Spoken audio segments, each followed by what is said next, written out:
मंत्रियों की नियुक्ति योग्यता के आधार पर हो।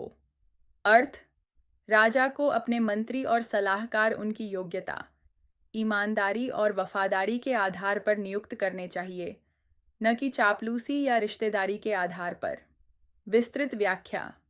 योग्य मंत्री राज्य की संपत्ति होते हैं। वे अपनी बुद्धि और कौशल से राजा को सही सलाह देते हैं और प्रशासन को सुचारू रूप से चलाते हैं। अयोग्य और भ्रष्ट मंत्री राज्य को दीमक की तरह खोखला कर देते हैं। इसलिए मंत्रियों की नियुक्ति से पहले उनकी हर तरह से परीक्षा ली जानी चाहिए। एडोरल संधि और विग्रह की नीति को समझें। जाए अर्थ, राजा को यह पता होना चाहिए कि कब शत्रु से संधि करनी है और कब युद्ध करना है।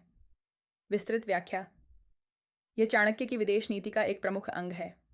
यदि शत्रु आपसे अधिक शक्तिशाली है तो उससे संधि करके समय का इंतजार करना बुद्धिमानी है।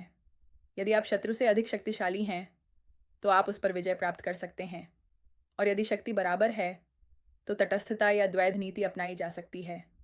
हर निर्णय राज्य के हित को ध्यान में रखकर लिया जाना चाहिए।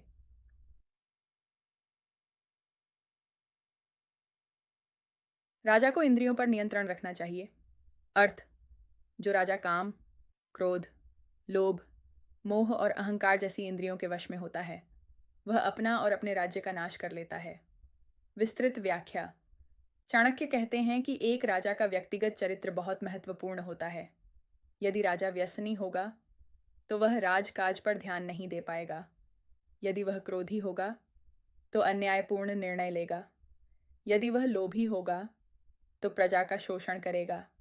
इसलिए एक सफल शासक बनने के लिए आत्मसंयम अत्यंत आवश्यक है।